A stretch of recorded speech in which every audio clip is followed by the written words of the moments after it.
Presentamos 24 Central. ¿Qué tal? ¿Cómo están? Buenas noches. Bienvenidos a las noticias. Fue un golpe de Estado no tradicional. Así calificó el expresidente Sebastián Piñera el estallido social en una entrevista realizada en Argentina. Análisis a casi 3 años de las manifestaciones que generó la reacción inmediata del gobierno, que no compartió las declaraciones del exmandatario. Estado no tradicional, porque no fueron las Fuerzas Armadas. El análisis del expresidente Sebastián Piñera a casi 3 años del estallido social. Si hace unas semanas consideró que la oposición en 2019 intentó derrocar su gobierno, hoy fue un paso más allá en conversación con Radio Mitre en Argentina. Este fue un golpe de Estado para debilitar las bases mismas de la democracia. Y usaron brutalmente la violencia. Era una violencia irracional. Estaban dispuestos a destruirlo o a quemarlo todo.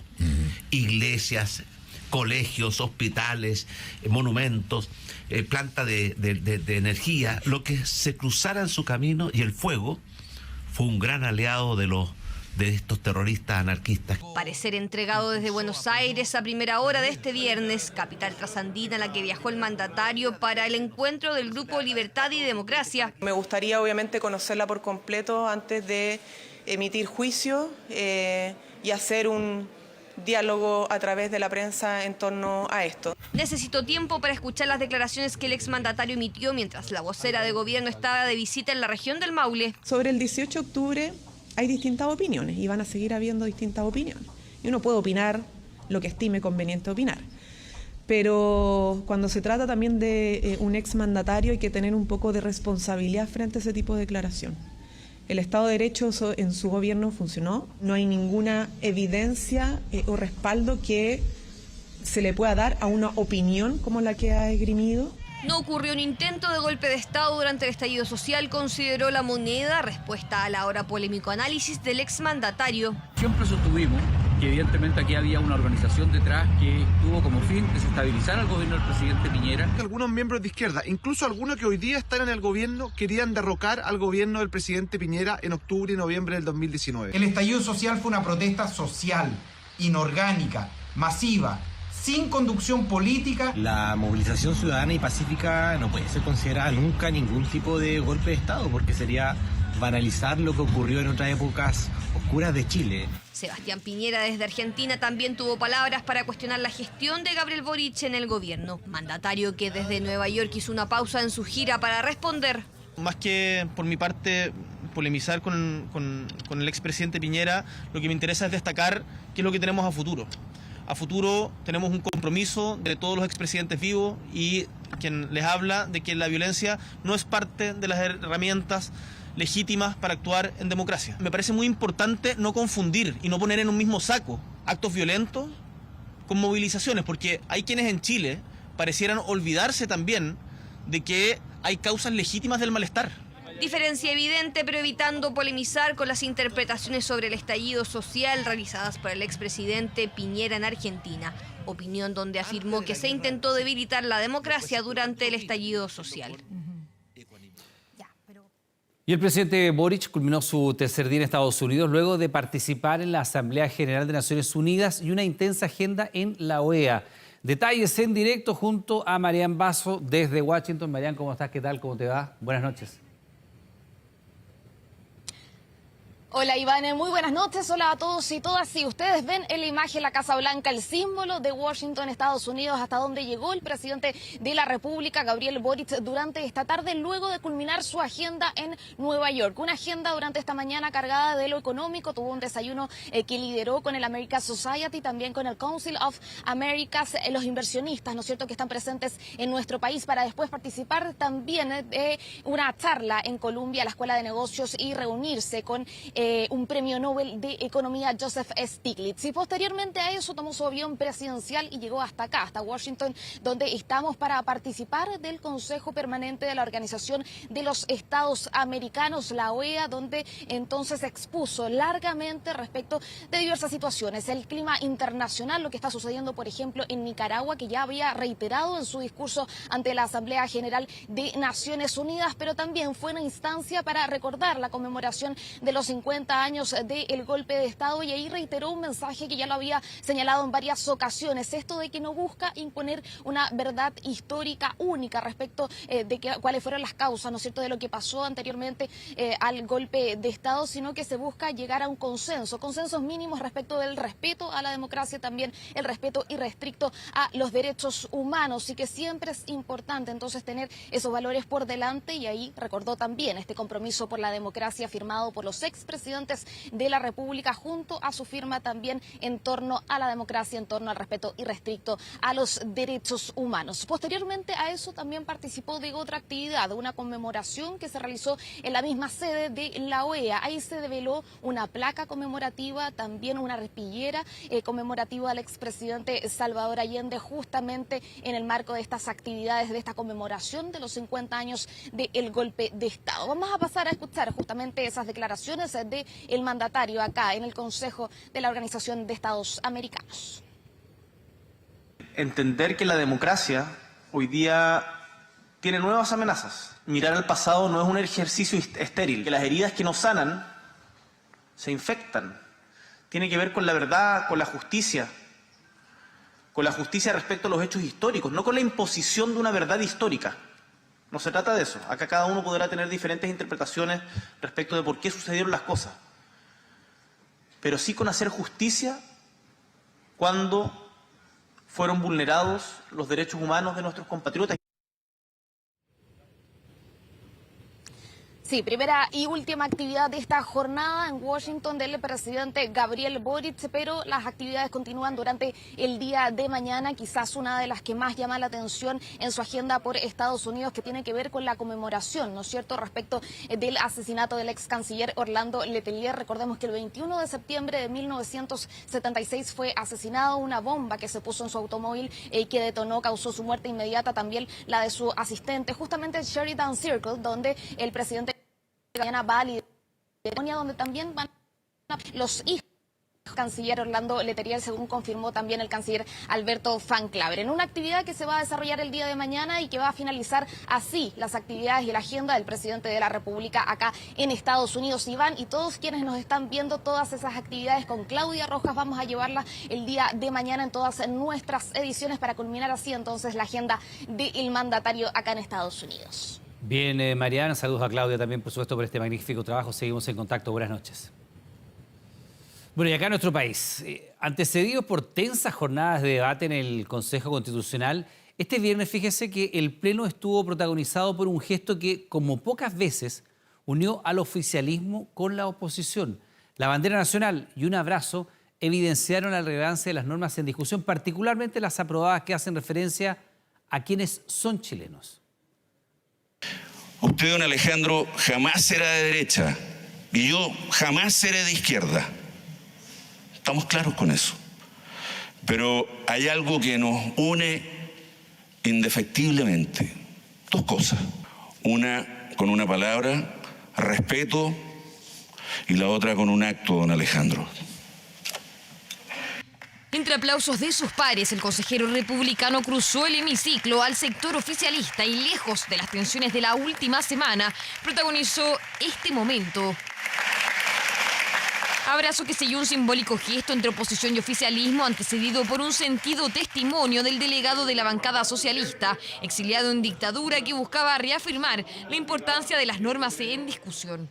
No hay nada peor que sentirse forzado y arbitrariamente fuera de tu propia comunidad, de tu nación, siendo este vínculo con el país el que debe resguardarse siempre frente a actos arbitrarios de cualquier autoridad.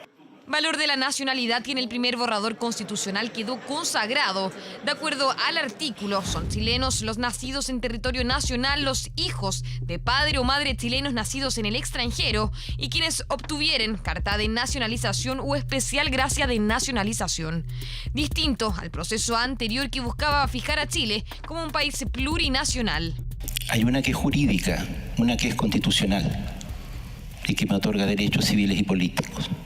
Pero hay otra que es cultural, y aunque hoy día no están los tiempos para que quede consagrada, está presente. De hecho, está considerado, por ejemplo, en muchos de los párrafos la consideración, el respeto, la incorporación de las culturas originarias. Así que existe como reconocimiento constitucional sin duda ninguna. Nacionalidad que otorga la ciudadanía a todo mayor de 18 años que no haya sido condenado a pena aflictiva. Si el texto se aprueba, eso sí, podría perder este derecho quienes tengan una pena superior a 3 años de presidio por tráfico de estupefacientes, trata o tráfico de personas, además de conducta terrorista. También cualquier autoridad o funcionario público que haya cometido un delito como cohecho, fraude al fisco o malversación de fondos públicos. Esta norma apunta a inhibir la ocurrencia de hechos de corrupción, elevando los costos y sanciones a quienes los perpetran. Es un avance, más cuando tenemos en nuestro país, en la zona sur de nuestro país, terrorismo. La innovación para muchos está en ese concepto. Haciendo alusión al escenario en la Araucanía, la oposición logró incorporar en el texto la amenaza terrorista como causal para decretar estado de excepción. Sabemos que los estados de excepción no son la solución a todos nuestros problemas, pero al menos no cerremos la puerta a que el Estado pueda desplegar todas las herramientas que tenga a disposición. Sería un estado de excepción preventivo. Eso es peligroso. No queremos que el estado de excepción se transforme en la norma. Desencuentros en la tercera jornada de votación del segundo capítulo constitucional, normas aprobadas que para el oficialismo desdibujan los derechos sociales. Desde Estados Unidos, el presidente Gabriel Boric aseguró estar preocupado.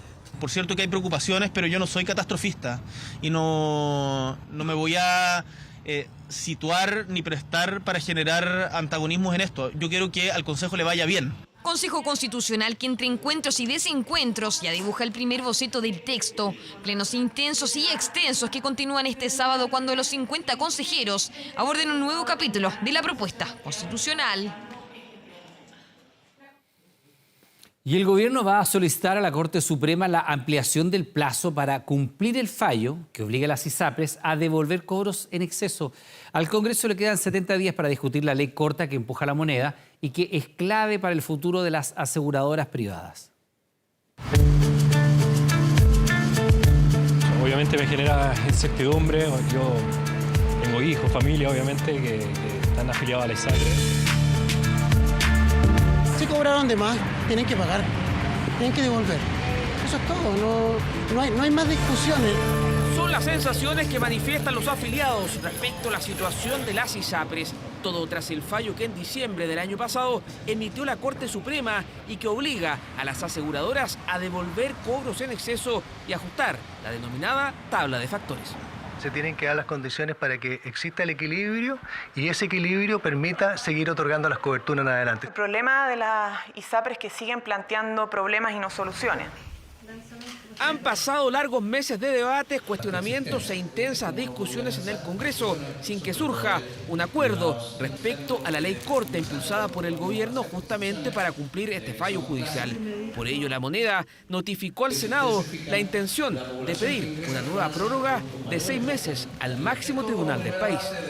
El gobierno ha escuchado el planteamiento que le hemos hecho como Comisión de Salud y nos ha informado hoy de que va a solicitar en las próximas horas una prórroga oficial a la Corte Suprema que permita dar el espacio suficiente para la implementación correcta de los fallos judiciales y al mismo tiempo evitar la crisis en el sistema público-privado. Esto es clave para que haya certezas. Una decisión que sería la segunda prórroga a esta sentencia judicial, justo cuando quedan 70 días para cumplir este supremazo que tiene expectante a toda la industria de la salud.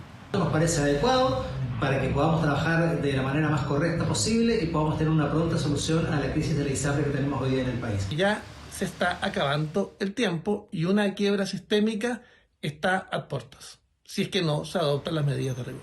Las ISAPRES cumplan el fallo de la Corte Suprema, que es lo que corresponde en un Estado de Derecho, devuelvan lo que cobraron de más y ahí hay distintas fórmulas para hacerlo. Es un problema complejo, no de fácil solución, pero que requiere la voluntad y la disposición de todos y todas.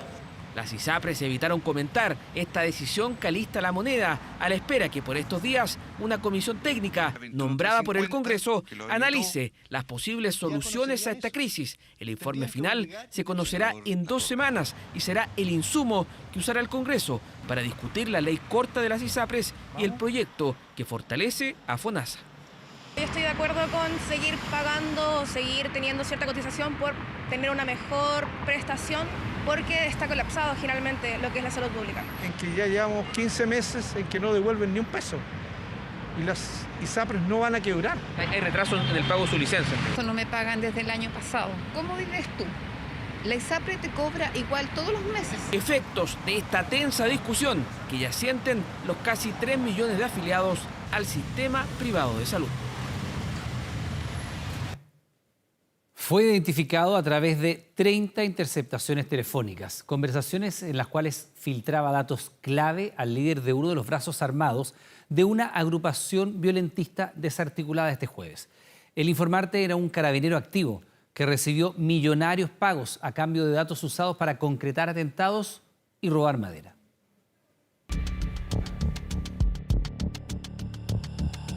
Uno de los atentados más violentos que se conoce en la provincia de Arauco. Un grupo con poder de fuego altamente organizado.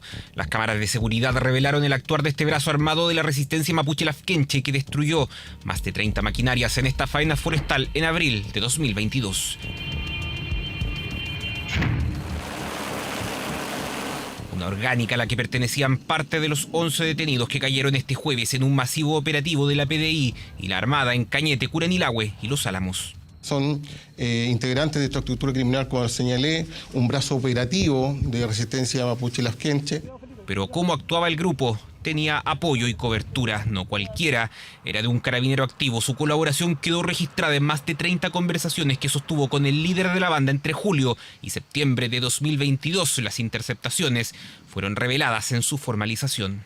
¿Aló? ¿Me escucháis ahora, enano? Sí, ahora. ¿No andáis trabajando?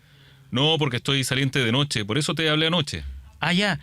Hoy anda cualquier poli. ¿Por qué anda cualquier poli? Ahora se van. Ya, oye, por el fin de semana van a haber hartos poli, por lo que escuché por ahí. No, voy a cachar el mote. El carabinero que participa en la conversación es Darwin Carrillo. Estuvo 13 años en la institución hasta que se cursó su baja solo después de ser detenido. Era activo en redes sociales. Estas son algunas de sus publicaciones en las que no oculta su molestia por los traslados. Hace tiempo la institución lo tenía en la mira y es que poseía una cara oculta. En 2022 comenzó a trabajar para Celso Fonseca, alias El Conejo, el líder de este grupo vinculado a la RML. Filtraba información clave para que la banda pudiera concretar ataques y otros delitos. Dice que no se preocupe porque los carabineros se encuentran trabajando en el sitio de sucesos San José de Colico. Por lo tanto, donde quemaron una máquina. Así que si el guardabosques va a denunciar a la comisaría, los polis no van a ir. Información por la que recibió pagos por 3,5 millones de pesos de parte de la organización. No hablamos de un carabinero. Derechamente, insisto, derechamente estamos hablando de un delincuente. Aquí queda demostrado que efectivamente las instituciones sí son permeables al no tener grupos especializados. Carrillo no era el único carabinero vinculado a esta asociación ilícita. Hubo un segundo detenido, Luis Berna. Se retiró de la institución en abril de este año. Previo a su salida fue jefe de la sección de investigaciones policiales de Curanilahue e indagó delitos de sustracción de madera, también a uno de los miembros de la banda, pero sin resultados. De hecho, tenemos la carpeta investigativa donde hay una indagación de toda la investigación respecto a una sustracción que no llegó a ningún resultado, señoría. Pese a ser formalizados como parte de una asociación ilícita, la Fiscalía no pidió prisión preventiva. De hecho, los 2 ex carabineros junto a otros 3 imputados quedaron con arresto domiciliario total.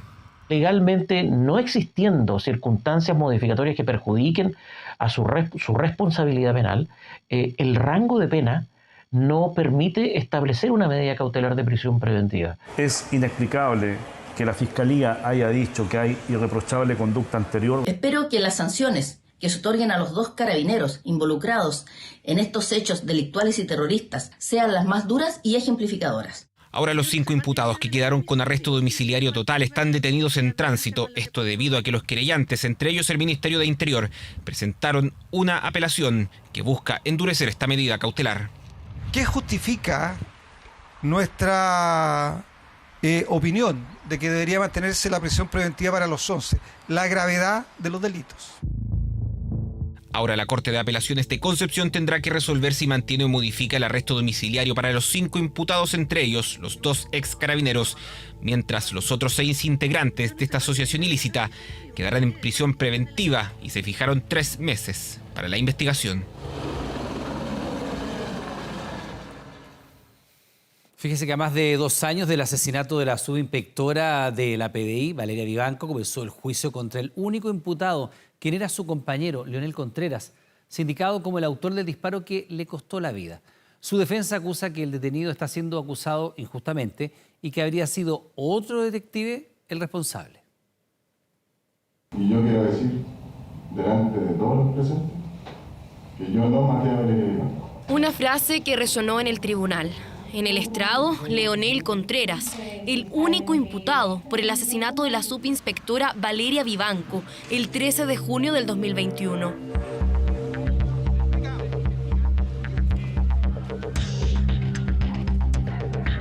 Valeria Vivanco perdió la vida en medio de un procedimiento en La Granja, en el marco de una investigación por homicidio.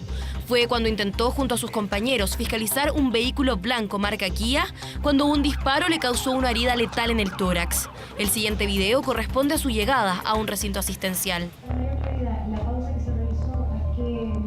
La investigación llevó en primera instancia a los 2 civiles que iban en el auto, quienes fueron detenidos y puestos en prisión preventiva.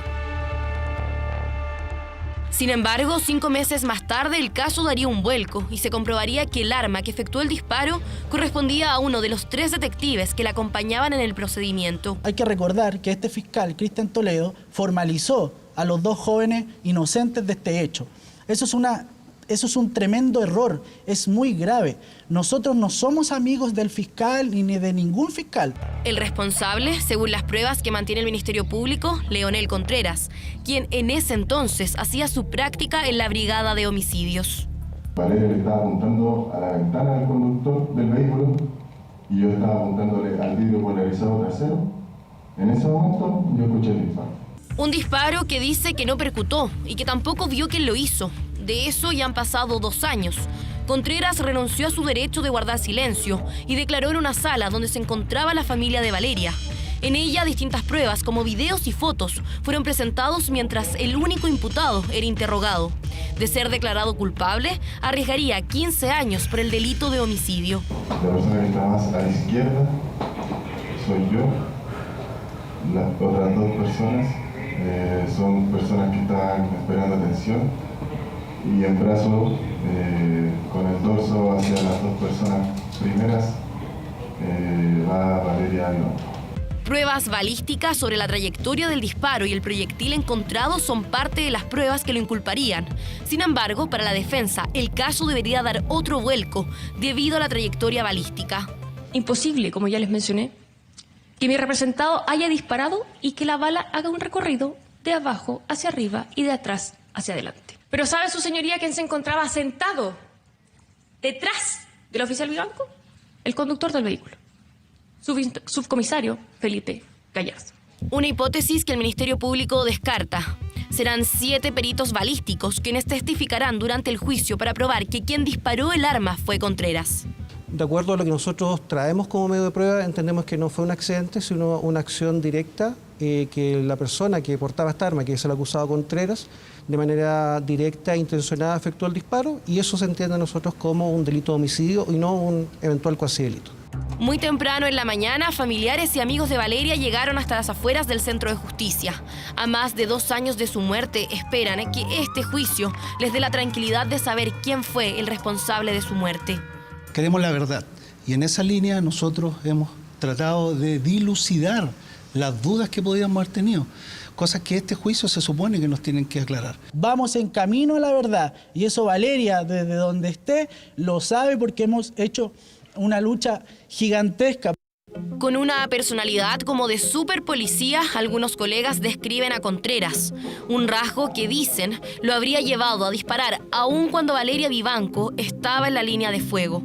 Eso será parte de las declaraciones que se presentarán en la sala el lunes desde las 9 de la mañana, donde distintas personas testificarán para así ayudar a esclarecer quién fue quien asesinó a Valeria Vivanco. Lo conocen como el Niño Guerrero, y aquí va a aparecer en pantalla, aunque su nombre real es Héctor Rustenford Guerrero Flores. Tiene 39 años, nació en Maracay, en el estado Aragua de Venezuela.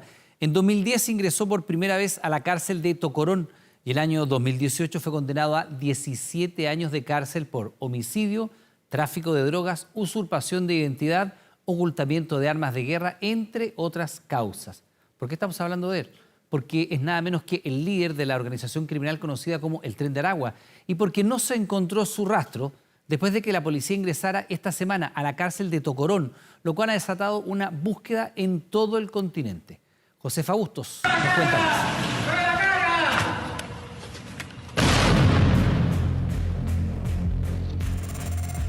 Si el Estado venezolano intentó gestionar su crisis penitenciaria, aquí no tuvo éxito. ¡Qué visita, el cachorro! No es un hotel de lujo ni un centro de vacaciones Tocorón, es una cárcel. De hecho, una de las 6 controladas por el Tren de Aragua.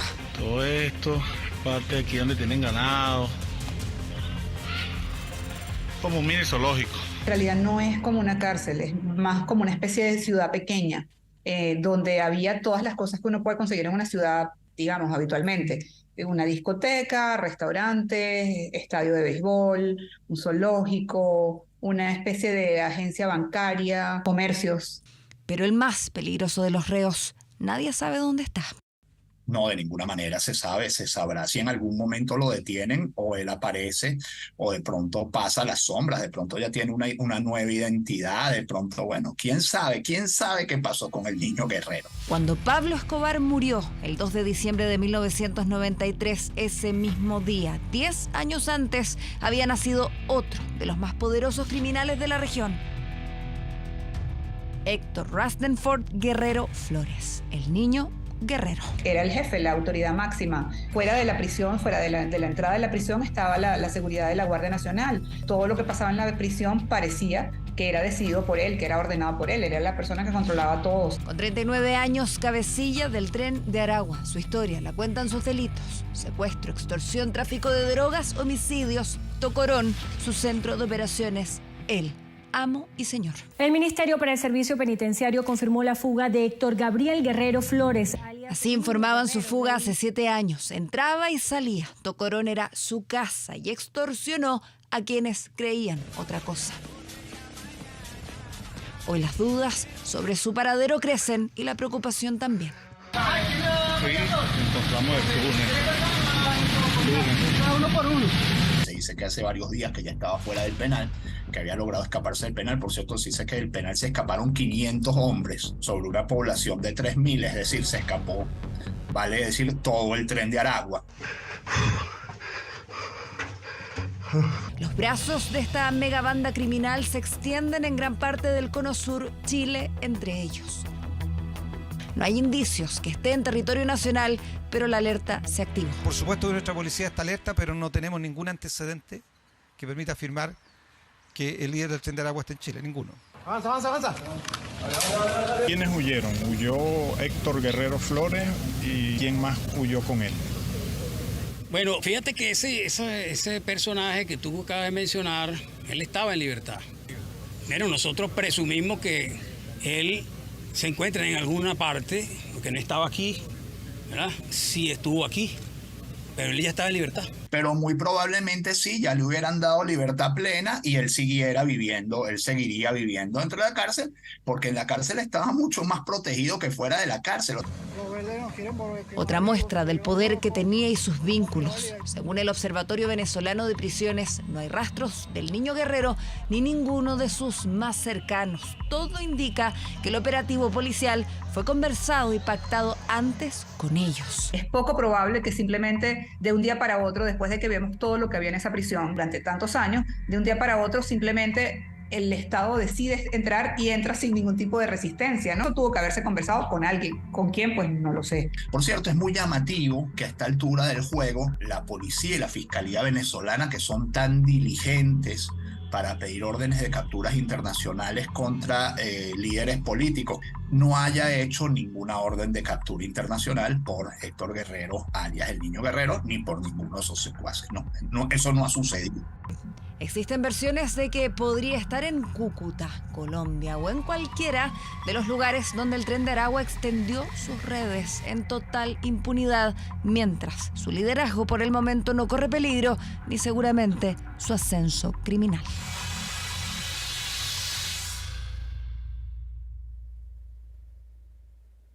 Y acá en nuestro país, hace cerca de una década eran los métodos que más usaban los delincuentes. El alunizaje y los robos de cajeros automáticos mediante una explosión parecían haber desaparecido, pero fíjese que volvieron a ser noticia.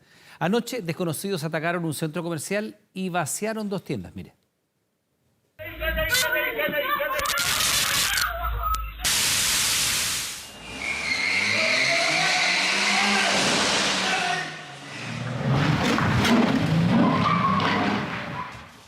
Imágenes de alunizajes, un modus operandi para robar con el que muchos ya están familiarizados, que tuvo su pic el año 2014.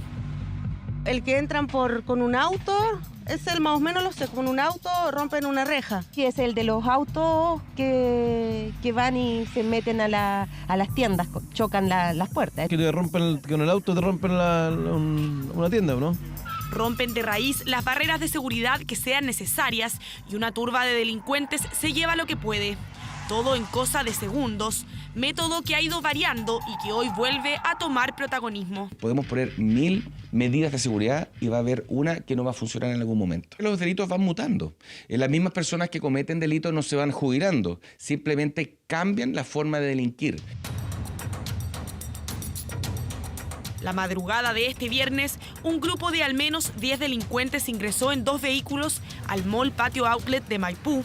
Las tiendas Levi's y Brando quedaron con sus repisas y percheros vacías. Impacto llegar a tu lugar de trabajo y encontrarlo así, un poquito de inseguridad. Uno no sabe lo que puede pasar en el día a día, sobre todo después de esto. Logran botar el portón de acceso principal y después un segundo portón que da hacia el sector de las tiendas comerciales. Descienden de los vehículos particulares y 2 individuos efectúan 2 disparos al aire y a través de la fuerza rompen las mamparas de acceso principal. Amedrentaron a los guardias con disparos. En este video se aprecia que incluso el balazo sorprendió al que lo percutó. Actitudes que llaman la atención en las nuevas generaciones que delinquen. La persona quizás no tenía la expertise para hacerlo. Y si esa persona percuta un disparo y se asusta por esa acción, quiere decir que realmente nunca había tenido en la mano un arma de fuego, no tiene las medidas de seguridad para poder utilizarlo y que esto pudo haber sido peor. Llenaron de mercancía los 2 vehículos. Uno tenía encargo por robo de esa misma noche y el otro no tenía patente. Luego arrancaron. La puerta principal, obviamente, como es mampara de vidrio, rota, la vitrina del costado con muchas cosas quebradas, con los golpes, cosas tiradas en los suelos. Se inició una persecución con apoyo aéreo, logrando la detención de 4 de ellos en la comuna de Pudahuel y la recuperación de parte de lo robado. Fueron formalizados y quedaron en prisión preventiva. No es el único modus operandi que volvió a ser noticia. El método de saturación por gas hizo explotar un cajero automático este martes en Temuco. Antiguamente allá habían especialistas en esto. Fue tal el nivel de los delitos que ocurrieron y que se puso tan de moda con este sistema que los bancos adoptaron la medida de poder entintar sus billetes. La saturación intensa y poco calculada destruyó el cajero, dañó la sucursal y dejó herido a uno de los delincuentes. La manera que ellos realizaron este trabajo y el resultado que obtuvieron, porque prácticamente volaron la sede entera del banco, da cuenta de una mala expertise. El retorno de viejas prácticas delictuales que obligan a cambiar las medidas de seguridad para enfrentar una vez más la delincuencia. Y fíjese bien en las imágenes que le vamos a mostrar porque muestran el drama que se está viviendo actualmente en Texas, Estados Unidos, y también en la isla italiana de Lampedusa. los dos epicentros de la crisis migratoria que impacta al hemisferio norte, en donde tratan de contener a las miles de personas que llegan huyendo de las guerras y las pobrezas en sus respectivos países. Imágenes similares, pero que se dan en dos puntos distintos del mundo. Las filas interminables y las decenas de personas buscando refugio dan cuenta de una crisis migratoria que ya toma un carácter de urgencia a nivel global. El estado de Texas en Estados Unidos y la pequeña isla italiana de Lampedusa se han convertido en las puertas de entrada del hemisferio norte para miles de migrantes que buscan huir de sus países en búsqueda de nuevas oportunidades, en una travesía que le ha costado la vida a miles de ellos. Pobreza extrema, violencia de pandillas, inseguridad en sus países y también los efectos del cambio climático. Y todo esto, estos patrones se han ido sumando y han ido creciendo en los últimos 10, 11 años. Problemáticas que se agudizan y que han hecho que la cifra de migrantes aumente exponencialmente, razón por la que la ciudad fronteriza de Eagle Pass en Texas se encuentra bajo estado de emergencia luego que más de 9.000 migrantes cruzaran el Río Grande desde México hacia la ciudad solo en la última semana. En nuestro continente son miles los migrantes que llegan desde países centroamericanos, caribeños y otros como Colombia y Venezuela, en medio de los esfuerzos de las autoridades fronterizas para tratar de contener el flujo migratorio creando refugios de emergencia. Porque hemos pasado mucho trabajo por el camino, maltrato, hambre, sufrimiento, sol, los niños estaban desgastados. Además, unos 800 nuevos miembros de la Guardia Nacional fueron enviados a la frontera, donde los 2.500 miembros del personal que ya estaban en la zona no dieron abasto. El gran problema que vemos es que se convierta en una crisis humanitaria, ese es uno. Se fomente, o ya se está fomentando el cruces irregulares que fomentan el crimen organizado. Emergencia que se convierte en una voz de alerta ya que en lo que va de este 2023, según cifras de la patrulla fronteriza, 1,6 millones de personas han cruzado la frontera ilegalmente. De hecho, el gobierno mexicano arremetió contra Naciones Unidas al asegurar que son solo adorno y un florero y no tener un plan para enfrentar el grave problema de la migración irregular. ¿Qué hace la ONU en eso? Nada. Nada. Porque no hay un solo plan. Lo único que hace es tomar partido en las guerras y enviar armamento. Pero la situación no es distinta en otro extremo del hemisferio norte. Desde el norte de África, Asia y Medio Oriente, más de 12.000 migrantes han llegado a la isla italiana de Lampedusa, superando incluso la cantidad de habitantes que antes de la llegada masiva de inmigrantes era de 6.000 personas, y enfrentándose a la que es considerada la ruta más peligrosa del mundo. Este caos produce que decenas de personas, potencialmente en busca de mejores condiciones de vida, se infiltran en redes criminales. Es deber de esta organización rechazar cualquier enfoque hipócrita.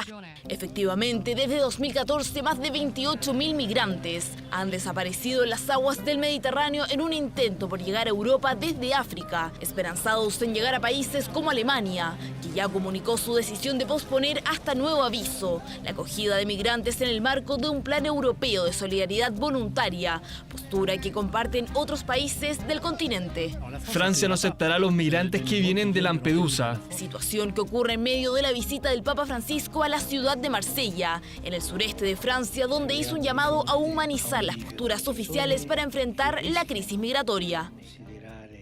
No deberíamos acostumbrarnos a ver los desastres en el mar solo como noticias y a las personas que mueren como números. No, tienen nombres, rostros e historias. Seres humanos que huyen del hambre, la pobreza y la criminalidad en la que viven sumidos decenas de países y que han hecho de Texas y Lampedusa los epicentros del actual drama migratorio a nivel global.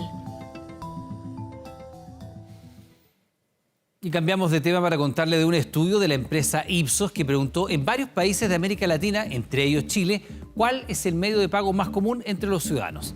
Fíjese que en el caso de Chile, el medio más común es la tarjeta de débito, la cual es usada por el 80% de los encuestados. ¿Quién le sigue? alguna marca de billetera digital con un 61%, mientras que el 58% utiliza el efectivo. Ahora, en el caso del efectivo, la tarjeta de débito y la billetera digital son los medios usados principalmente para compras, pero menores de 40.000 pesos, mientras que en el caso de la tarjeta de crédito, su uso es más común para pagos de más de 100.000 pesos. Bueno, y en otras informaciones, tras casi 10 meses de investigación, peritajes químicos y cámaras de vigilancia permitieron detener al presunto autor del mega incendio, que usted recordará dejó 2 fallecidos y destruyó cerca de 300 casas en Viña del Mar. El hombre, de 59 años, vivía en un ruco donde comenzó el fuego en diciembre del año pasado. Los pobladores de la Toma Esperanza 2011 lo dijeron desde el primer momento. Dice la vecina que vino temprano un movimiento extraño de gente drogadita que se ponen a hacer fuego en las quebradas. Allá en la esquina había una metiagua de gente que se droga y ahí empezó todo. Y así lo determinaron también los peritajes de la Policía de Investigaciones. A poco más de 100 metros de sus viviendas, el punto de origen del fuego, mega incendio de Viña del Mar que dejó más de 300 viviendas siniestradas. Fueron 9 meses de trabajo, peritajes antropométricos, ambientales, revisión de cámaras, empadronamiento de testigos. Se determinó el punto de origen del fuego a metros de un ruco que habitaba este sujeto. Pasó a control de detención por el delito de incendio de bosque y 2 cuasidelitos de homicidio. Quedó en prisión preventiva. Vivía en el ruco donde se determinó científicamente que comenzó el incendio, estaba en el lugar, sitio suceso de acuerdo a lo que señalan las cámaras del trayecto, y en ese punto de interés número 1 que señalamos fue donde comenzó el incendio que afectó a esta gran población. Pero fue un trabajo complejo, investigación con tecnología de punta para ubicar al presunto autor del incendio que destruyó cientos de viviendas, generó daño ambiental, puso en riesgo monumentos históricos como el Parque y Palacio Vergara y dejó 2 personas fallecidas. A esta persona se le investigó la rutina, los lugares por donde transita diariamente y se hacen fijaciones de las cámaras fotográficas y esos puntos característicos se comparan con se traspasan al papel. Todos estos análisis, entrevistas y peritajes nos permitieron establecer el punto exacto de inicio del incendio. Queremos valorar el hecho de que se haya podido identificar al responsable, el daño que provocó es un daño inconmensurable. Ahora la preocupación de los habitantes de la Toma Esperanza 2011, lugar donde se originó el siniestro, es la presencia de nuevos rucos. Hace pocas semanas ya se generó un incendio, temen se desate una tragedia. Estamos corriendo riesgo nuevamente porque si usted se fija allá, hay nuevos rucos, ¿ya? Y en la madrugada ellos encienden el fuego. Tenemos ese problema que estamos constantemente como dormimos así como asalto. En alerta. Igual tenemos miedo de que pase algo porque acá nosotros no tenemos aguas de cañería. Riesgo inminente para estos vecinos, pesquisa que recién comienza. El sujeto ingresó al complejo penitenciario de Valparaíso, al menos por los 120 días que dure la investigación, acusado como responsable de 2 muertes y de hacer pasar la peor Navidad de sus vidas a cientos de personas de la parte alta de la ciudad Jardín. Y atención con esto porque además nuestro país tiene malas cifras, fíjese. La OMS alertó del aumento de la hipertensión en Chile. Más de 1/3 de la población de nuestro país la padece. Una comorbilidad que rara vez presenta síntomas, pero que está tras la muerte de 20 millones de personas al año en todo el mundo. Hamburguesas, papas fritas y helados, alimentos altos en grasas y en sodio que pueden aumentar la presión y a la larga causar hipertensión. Mi familia sufre de hipertensión. Me subía la temperatura, me sentía mal y fui al médico y ahí me detectaron que tenía hipertensión. Como ellos, hay muchos otros chilenos que padecen esta enfermedad. De acuerdo al último sondeo de la Organización Mundial de Salud, un 36% de la población en nuestro país es hipertensa, una cifra que está por sobre el promedio global. Si bien la genética tiene un rol preponderante, ciertos hábitos y otras comorbilidades también contribuyen a generarla. La obesidad, el exceso de consumo de sal, la falta de actividad física, el fumar, todo eso contribuye a que la gente se pueda volver hipertensa antes de cuenta. ¿Cómo usted puede saber si tiene hipertensión? De acuerdo a los especialistas, es una enfermedad invisible. Solo en algunos casos hay síntomas como dolor de cabeza, dolor de pecho, zumbido en los oídos, entre otros. Ha aumentado mucho la hipertensión y es una de nuestras epidemias silenciosas y epidemias no contagiosas, digamos. Es por eso que el control y tratamiento es crucial. El 71% de los hipertensos en Chile ha sido diagnosticado, mientras que de ese total, el 59% se encuentra en tratamiento. Lo preocupante es que solo el 34% tiene la enfermedad controlada. Si no se controlan, finalmente nosotros los vamos a detectar porque van a tener un problema asociado a la hipertensión arterial. Un órgano muy importante que se compromete es el cerebro, en que pueden tener enfermedad cerebrovascular, hay también insuficiencia cardíaca por la hipertensión que está impuesta por el corazón por largo tiempo. Hay infartos cardíacos por oclusión o por accidentes de arterias cardíacas. Y por eso aumentar los controles puede mejorar las cifras a nivel país. De acuerdo al informe de la OMS, para 2040 podría evitarse cerca de 35.000 muertes asociadas a la hipertensión. Si usted es hipertenso, hay que prestar especial atención a ciertas señales. Dolor de pecho o que le aprieta el pecho que no cede. Un desmayo, alguien que pierde el conocimiento fugazmente, súbitamente. Alguien que empieza a ahogarse súbitamente. Son 3 síntomas de alarma muy importantes y cardinales en la enfermedad cardíaca que nos deben hacer consultar rápidamente. Una vez que tiene su diagnóstico, el paciente sí tiene mucho por hacer. Hay recomendaciones que le hicieron a Marcelo, que son válidas para el resto de hipertensos. Bajar de peso, dejar algunas comidas, cigarros. Dejar el cigarrillo. La gente que fuma tiene que evitarlo porque es un factor de riesgo claro cardiovascular y menos en hipertenso. Obviamente evitar el consumo de drogas y alcohol. Recomendaciones para prevenir y mantener a raya una comorbilidad que presenta más de 1/3 de la población chilena y por la que fallecen cerca de 20 millones de personas anualmente en todo el mundo. Bueno, lamentablemente sin vida. Equipos de búsqueda privados encontraron finalmente al montañista que se perdió hace 2 semanas en el centro de esquí de La Parva. Una señal de GPS de su celular fue clave para entregar los primeros rastros de su ubicación. Ojalá que sean muchos más. Un claro amante de la montaña, de la nieve, de la naturaleza, así era Tomás Van Berts. Su pasión la dejó plasmada en su red social de Instagram. Quiso el destino que su muerte fuese practicando en la montaña. El 7 de septiembre, junto a su pareja, recorrían en esquí el centro La Parva, pero se separaron. Ella llegó a casa, de él nada más se supo. A las 4:30 de la tarde decidió él realizar una actividad fuera de pista y a eso de las 19:30 horas aproximadamente su pareja informó a Carabineros que él no había llegado. Salir fuera de pista y las condiciones del clima impidieron su rápido rastreo. Después vino un sistema frontal y con ello la acumulación de más nieve. 3 días después de haber perdido todo rastro de él, su familia logró acceder a una señal de GPS por redes sociales. En este sector los equipos de rescate concentraron la búsqueda. Este viernes su cuerpo fue hallado.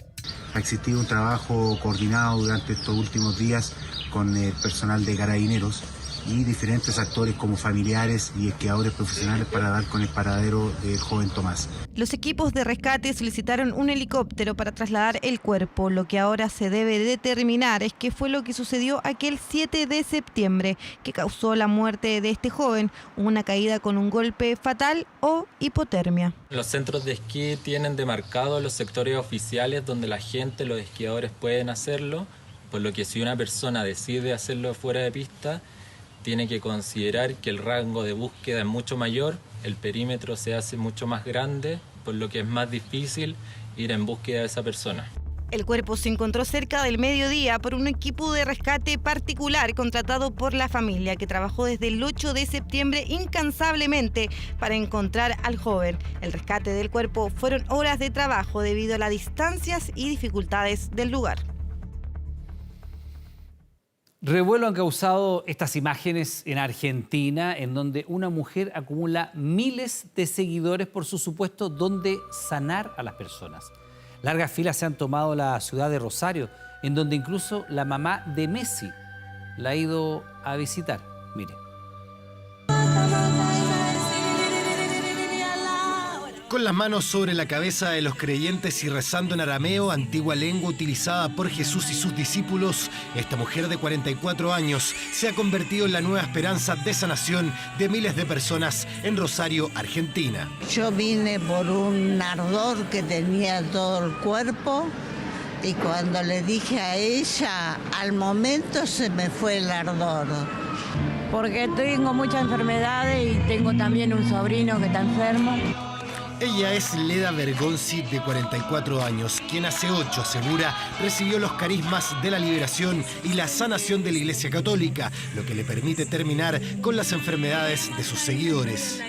Los cambios, las sanaciones, las historias. Y digo, es un antes y un después. Todo eso me impulsa a seguir adelante. Bueno, me demuestra que sí, que todo es posible, ¿no? Todos los martes realiza curaciones de sus seguidores en la Catedral de Rosario o en el predio ferial Parque Independencia, donde miles de personas han llegado en busca de una sanación. Incluso la misma madre de Lionel Messi, Cecilia Cucitini, pese a la expectación por su figura, Leda Bergonzi se muestra como una mujer común y corriente. Dios es el camino, como saben, la verdad y la vida, y el que cambia la historia del hombre. Esto es lo que yo transmito. Creo que lo transmití bastante bien. ¿Cuándo empezó tu camino de...? Al punto que son largas filas para ver a esta sanadora que es el líder de la agrupación católica Soplo de Dios Viviente. Mucha gente. Mucha gente, sí. ¿Esperaban así? ¿Ya es la primera vez que vienen? No, la segunda vez. ¿A pedir, a agradecer? Lo vengo a pedir a que se me solucione el problema de la vista. Pero Leda no es la única. En el mundo existen otros reconocidos sanadores, como el australiano John Mellor, quien recorre el mundo realizando este tipo de actos. No reces, solo relájate. Piensa en esos zapatos o en chocolates. Esta mujer sufre de un severo daño cerebral y está en silla de ruedas. Un milagro en este cuerpo. Un milagro en este cuerpo.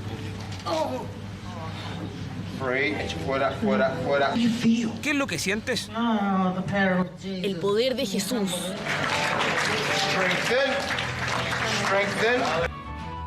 También existen otros más extravagantes, como el autodenominado profeta mexicano Aaron Barrientos.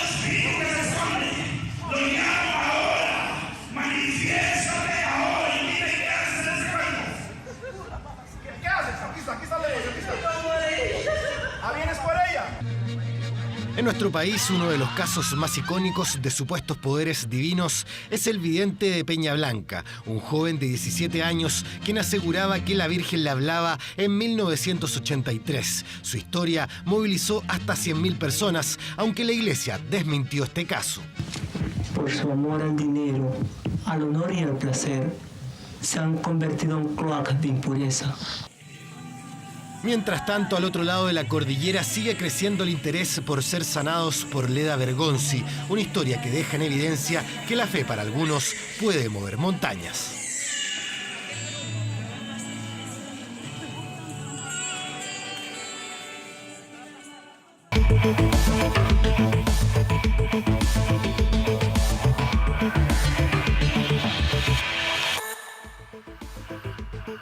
Este sábado se cumplen 50 años de la muerte de Pablo Neruda. En Archivo 24 le vamos a contar sobre sus últimos años, los capítulos más cuestionados de su vida y los detalles de una entrevista realizada por un equipo de TVN justo después de que recibiera el Premio Nobel de Literatura.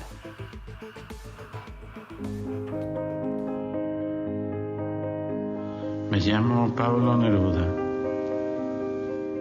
Y aquí estoy yo, brotado entre las ruinas, mordiendo solo todas las tristezas, como si el llanto fuera una semilla y yo el único surco de la tierra. 23 de septiembre de 1973, una fecha marcada en la historia de nuestro país, pero también en el corazón de los chilenos. Fue el día en que el poeta nacional Pablo Neruda dio su último respiro y se despidió de este mundo. A 50 años de su fallecimiento, que no ha estado exento de cuestionamientos, su figura sigue siendo un símbolo mundial. Era un niño, le encantaban los cumpleaños, le gustaba disfrazarse, que la gente se disfrazara también. Creo que representa un pueblo, una nación que se veía entera, desde el sur al norte. Le vamos a rogar que él vuelva un poco a su época de periodista para que converse con su amigo Pablo Neruda, Premio Nobel 1971. Por favor, A ver, don Gabriel. entrevistaba a esos dos personajes que se entrevistaran, conversaran. Es un recuerdo que para uno es imperecedero como... Y esto nos queda a nosotras, y a nosotros, y a nosotres. Nos queda toda esta riqueza que no podemos negar mientras está aclamada a nivel mundial. Así la poesía no habrá cantado en vano.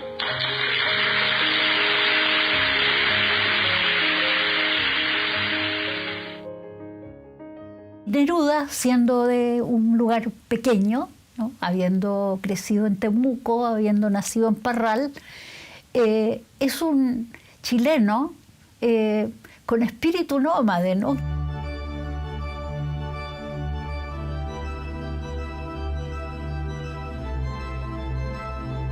Cuando Neruda está afuera, todo el mundo piensa en Chile. Eso es lo que representa Neruda, nuestras identidades más profundas como pueblo. Afuera hay nieve. Hay 4 grados bajo cero en Estocolmo. Pero esa nieve hierve ante la presión, ante el golpeteo de los corazones de este pequeño grupo de chilenos que tenemos la fortuna de estar aquí en estos instantes. Lo que Neruda ha conseguido en su poesía es, dicho en cifra, la comunión con lo existente.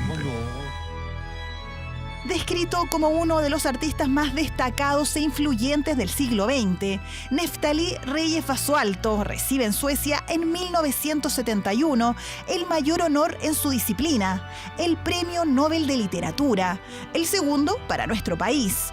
Este registro, que intentó ser borrado durante la dictadura, es atesorado como uno de los grandes momentos de la historia donde el nombre de Chile ha estado en lo más alto. Bienvenido a Neruda.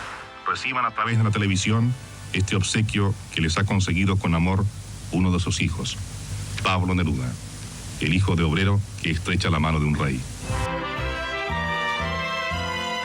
Permiso, ¿le vamos a instalar el micrófono? A Neruda, ¿cómo lo sintió en la entrevista? Feliz. Estaba muy contento. Manuel Mendoza, editor de TVN, se encuentra en Italia cuando Neruda recibe el Nobel. Desde Santiago le piden asumir una titánica misión, entrevistar al poeta, quien además es embajador en Francia. Hoy, con 89 años, Mendoza escarba entre sus recuerdos. Aquí está Manuelito. ¿Y ese es usted? ¿El que está ahí golpeando? ¿Y este soy yo? Pelo y bigote. Bueno, ¿usted nos puede hacer pasar a hablar con el embajador ahora? Bueno, fácil. Yo le dije, mire, no, yo no le voy a decir, le voy a hacer ninguna pregunta. Es apenas 5 o 10 minutos que nos van a dar a usted. Usted dice su declaración, lo que siente usted. Quiero agradecer en Chile a cuantos me han saludado desde lejos. Y yo sé lo que para muchos vale en escudos un cable, un telegrama. Hay que pensar y hablar de las cosas como son, porque a mí me ha costado mucho toda mi vida mandar cables al exterior, puesto que valen mucho. Yo viví 26 años afuera, en California, y bueno, a Neruda lo vi allá por primera vez, en un gran acto de la Universidad de California, Berkeley, en el 71, justo después del Premio Nobel. Y tuvieron que abrir otra parte de la universidad porque estaba repleto aquello. En el día en que se daba el premio, yo llegué a esa embajada y estaba absolutamente rodeada de periodistas, estaba sitiada. Entonces nos refugiamos en el dormitorio de él, que era un dormitorio muy grande, y por una radio a pila vieja que sonaba muy mal, supimos que había sacado el premio. Yo estuve en ese maravilloso acto de recibimiento que se hizo en el Estadio Nacional, donde una verdadera multitud lo recibió a Pablo, que venía ya con su premio Nobel. Una investidura que marca al escritor y al pueblo chileno, pero que también se transforma en el motivo perfecto para juntar a dos grandes de la literatura hispanoamericana, que además son viejos amigos.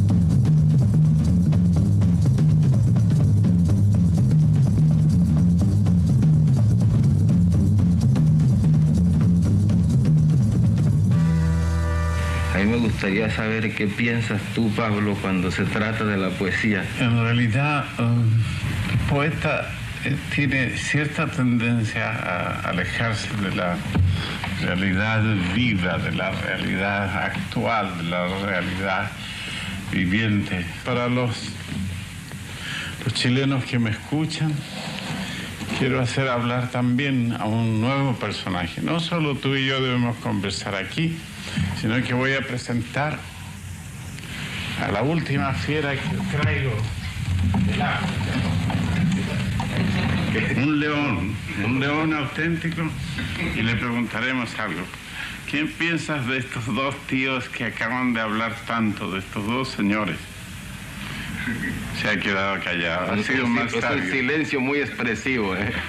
Me siento orgulloso de haber juntado a uno que después sería premio Nobel, García Márquez también, premio Nobel.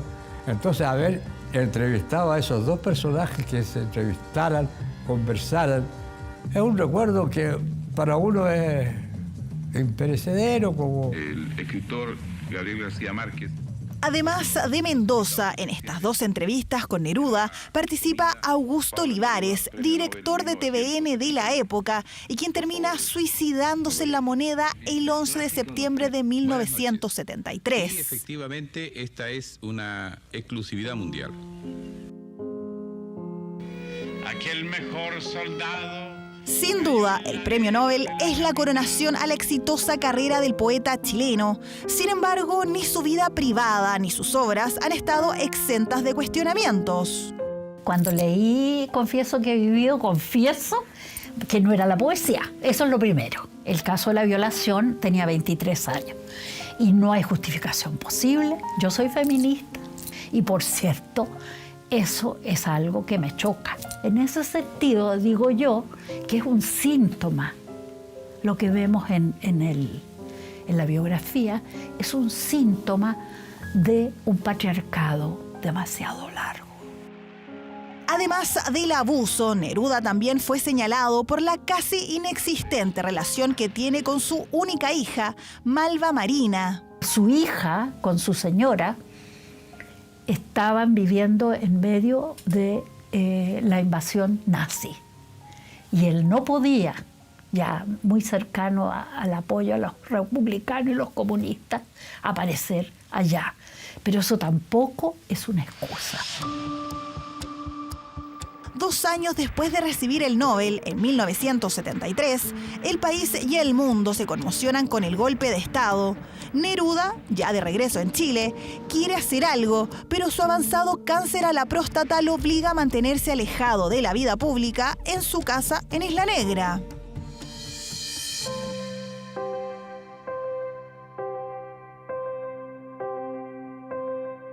Neruda ya estaba muy enfermo, pasaba mucho tiempo en esta habitación. Incluso sé por gente que estuvo con él acá, que son amigos hasta el día de hoy, que lo recuerdan y que están vivos, que incluso hacía ciertas reuniones, muy contadas reuniones con gente muy íntima, muy selecta, de algunos proyectos que tenía en mente, pero ya había días que ni siquiera se levantaba. Estaba deshecho. Le escribía cartas a sus amigas, a sus amigos, y en una de esas cartas dice: han matado a Víctor Jara. pensó, esto es un Chile que no reconozco. Si bien Matilde trata de evitarle las noticias para que no se angustie, ¿ves tú? Bueno, era inevitable, por lo tanto hay una caída, digamos, dentro de su estado de salud bastante fuerte, y de aquí, de esta misma habitación, va a ser trasladado a Santiago, a la Clínica Santa María. Que la vida, la lucha, la poesía continuarán viviendo cuando yo solo sea un pequeño recuerdo. Era la noche del 23 de septiembre de 1973, cuando en La Chascona, la casa de Neruda a los pies del Cerro San Cristóbal, se velaban los restos del poeta, fallecido esa misma tarde a causa de un cáncer prostático. La despedida masiva ocurre 2 días después.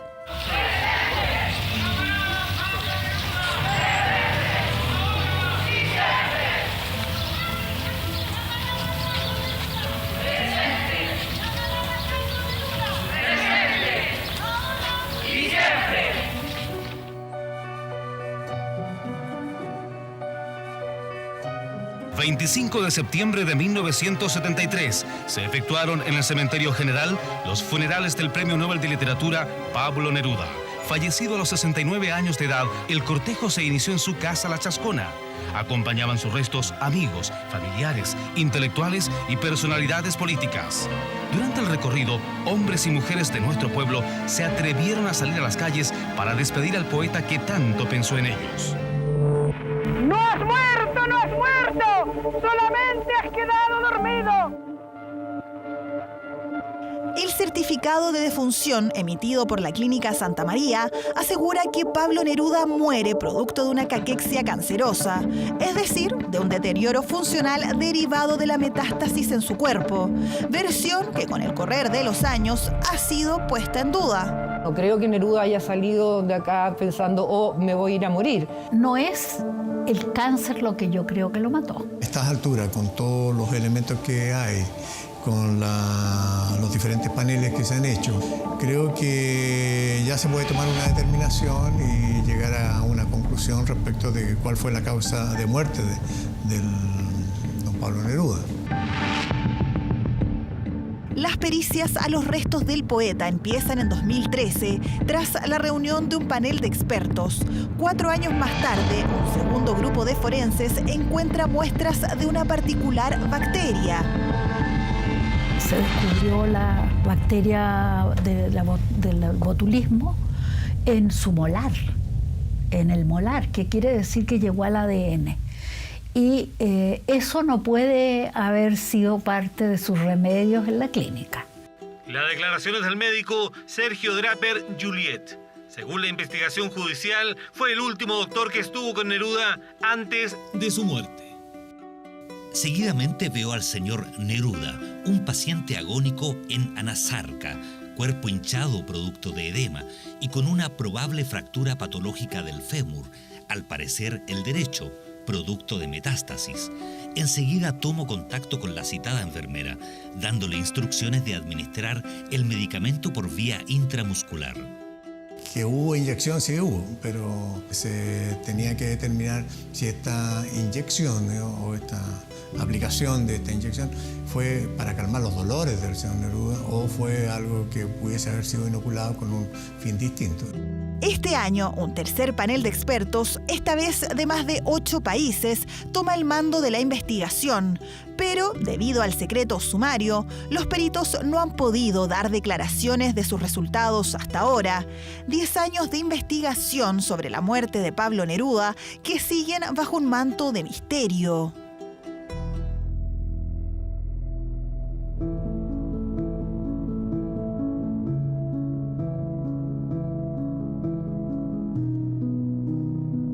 Intentó llegar a la presidencia en 1969 y 2 años más tarde, en 1971, recibió el Premio Nobel de Literatura. Ese mismo año se convirtió en embajador de Chile en Francia hasta 1973, cuando su avanzado cáncer le impidió continuar. Una vida llena de logros y también algunas críticas que llevaron a Pablo Neruda, según Gabriel García Márquez, a ser el mejor poeta del siglo XX. Poetas humildemente altivos, sois vosotros los depositarios, los tejedores, todo lo que debemos aprender los orgullosos, con la verdad del pueblo, la eternidad del canto.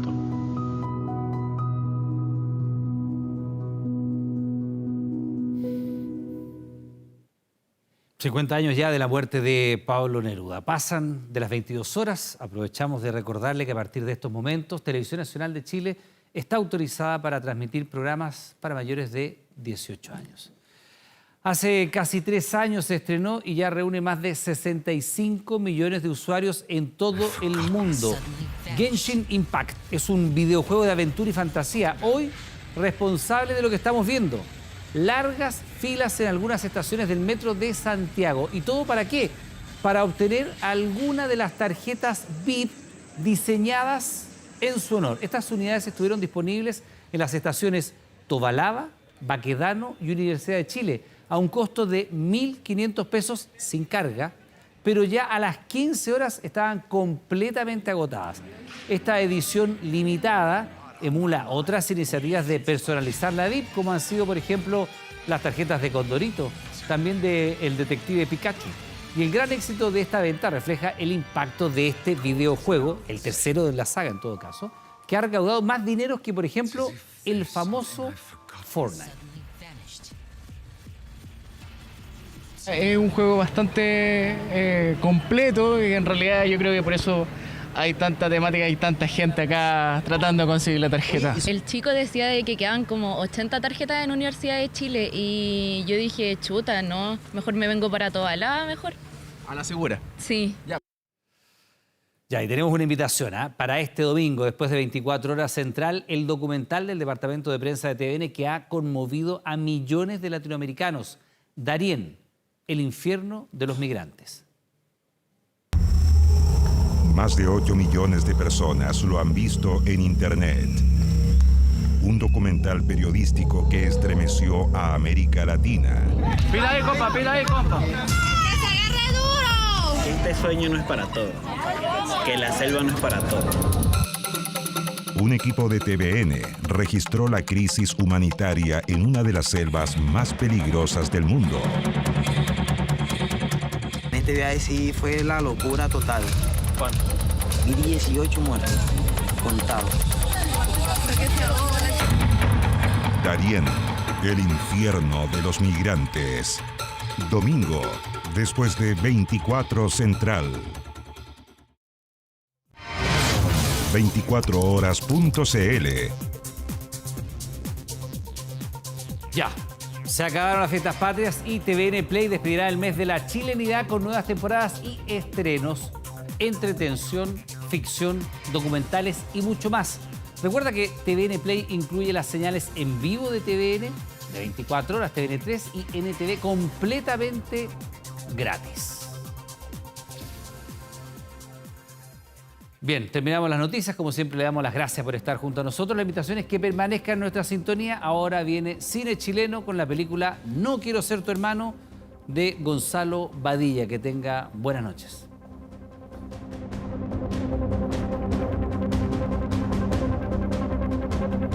Esta noche, Que me tengo que quedar acá contigo. todos tenemos grandes diferencias con nuestros hermanos. ¿Por qué no se puede quedar acá? Te cuesta algo tener a tu hermana. Ya pero con el volumen bajo, por favor. Córtala. Pero estos se pasaron. ¿Viste? Te dije que no había sido nada. No quiero ser tu hermano. Estreno hoy, 22:45 horas. Best sellers chilenos en TVN.